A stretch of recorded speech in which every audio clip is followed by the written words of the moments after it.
Boa noite, meus alunos queridos da terceira série. Espero encontrá-los bem, com muita saúde. Bom, preparei aqui para vocês hoje uma aula sobre filosofia política. Hoje nós vamos falar dos filósofos contratualistas.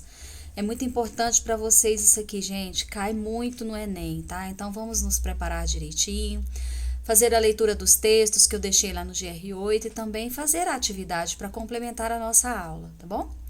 Vamos tentar agora entender o que é essa teoria contratualista. Bom, é uma teoria que vai explicar, de acordo com alguns filósofos, a criação do Estado moderno, tá? O que seria então esse Estado moderno, pessoal? Seria o Estado laico que surgiu, que nasceu a partir do século XV, século XVI, né? Teve o seu auge no século XVIII, tá? Então,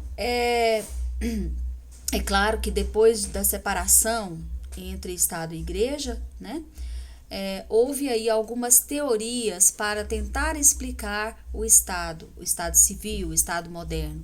Como foi que surgiu então esse Estado?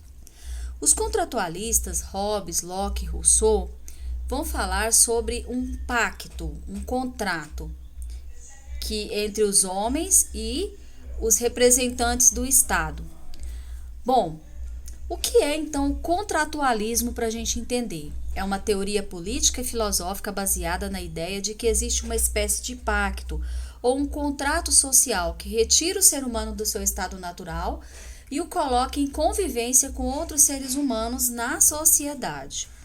O que seria, então, gente, esse estado natural? Que estado é esse que o homem vive ou viveu, né? E que a partir desse estado natural foi criado o estado civil com suas leis.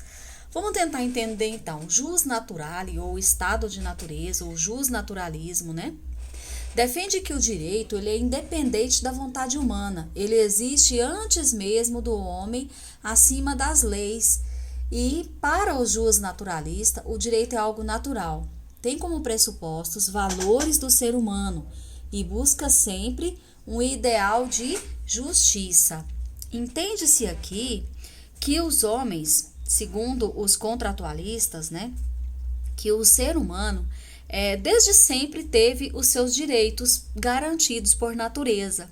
Por isso o jus naturale, o direito natural, né? Então o ser humano sempre teve. Mas de que direito nós estamos falando? Direito à propriedade, direito à vida, tá?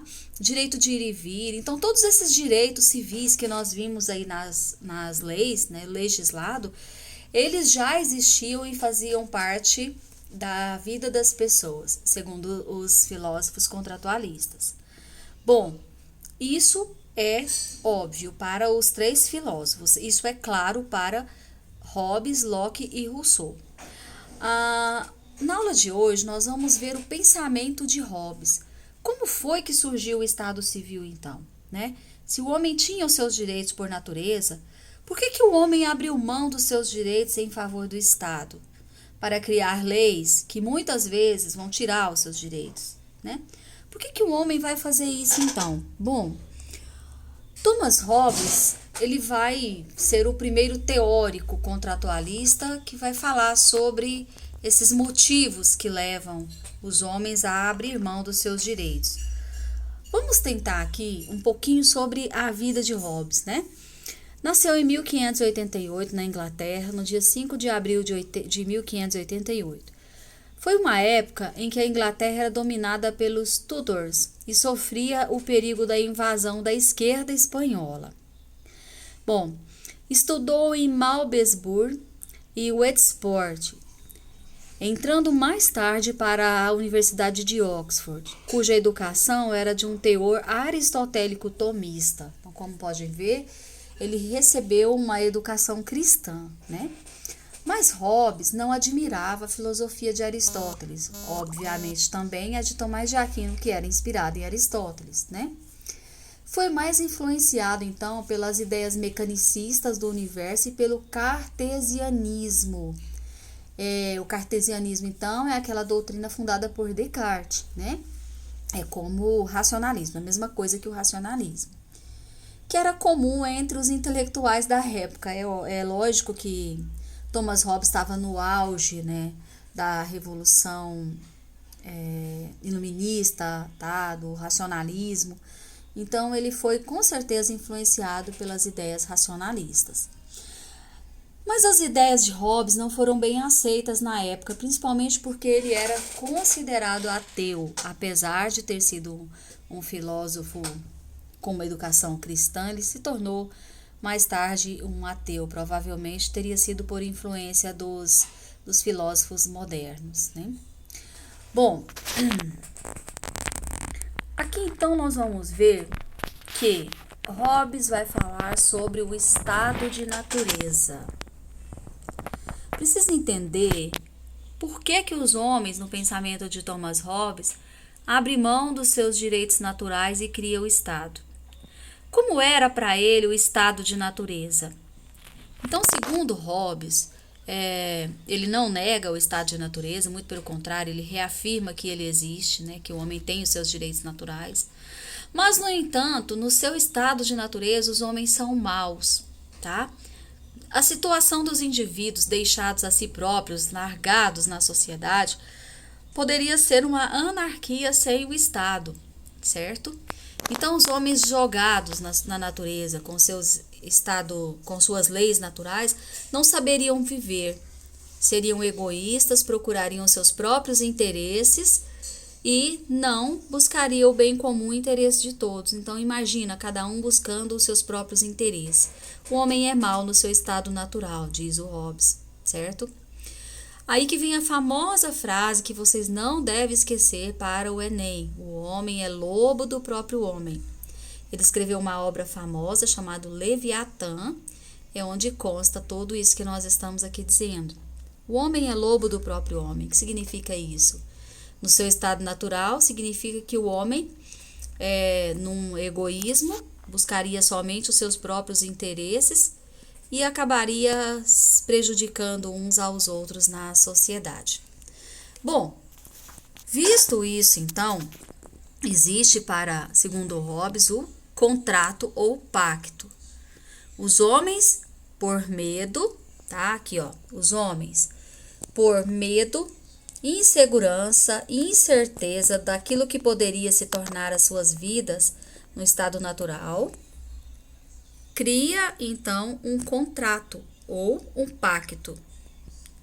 Tá? Então, esses homens em sociedade, os indivíduos, renunciam à sua liberdade por medo, tá? Por insegurança. Olha os motivos aí. Por que os homens renunciam os seus direitos naturais em Hobbes? É o medo, a incerteza, a insegurança.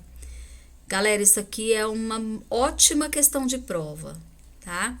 Por medo, incerteza, insegurança, eles renunciam aos seus direitos naturais e abrem mão deles em favor de alguém.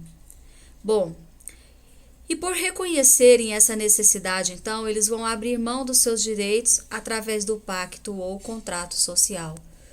Todos abdicam de sua vontade a favor de um homem ou de vários homens. Aí cria-se o Estado, entendeu? Há uma coisa importante aqui, que esse abrir mão dos seus direitos, ele tem que ser por livre vontade. Diz o Hobbes que o homem espontaneamente, livremente abre mão dos seus direitos em favor do Estado, ou seja, de um ou de alguns homens, e cria o Estado Civil.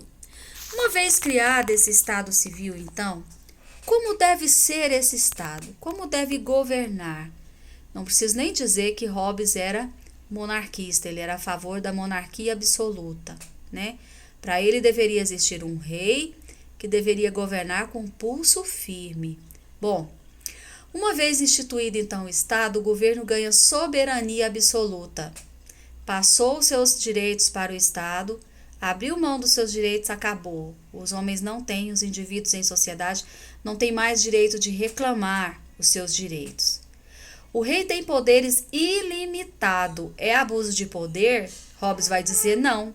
Uma vez que o poder é ilimitado, não existe abuso de poder, né? Então, o rei tem poderes ilimitados para fazer o que ele quiser, uma vez que o povo o concedeu, o deu. Cabendo então ao rei julgar sobre o bem e o mal, o justo e o injusto, enfim, tomar as decisões éticas, né? O poder, então, é exercido pela iminência da força e pelo castigo, tá? Então, Hobbes, ele vai dizer que os homens só vão obedecer às leis se houver a força e o castigo. Bom, terminamos aqui, então, a nossa aula sobre o contrato para Thomas Hobbes. Percebe, então, que nós achamos uma forma de governo, né? É o absolutismo, ou seja, a monarquia absoluta, tá? E na mesma linha de Maquiavel, ele vai dizer que para manter a ordem no Estado é preciso usar a violência, a força, o que for necessário, certo? Lembrando que não existe abuso de poder, porque o poder é ilimitado. Uma vez que abriu mão dos seus direitos, acabou, né? Pessoal, espero que tenha contribuído. Acredito que vocês vão utilizar essa aula para completar lá o material que eu deixei, tá? Na próxima aula nós vamos falar sobre John Locke e Rousseau. Vou tentar juntar os dois próximos contratualistas, certo? John Locke e Rousseau. Fiquem com Deus, um beijo para vocês e até breve, se Deus quiser.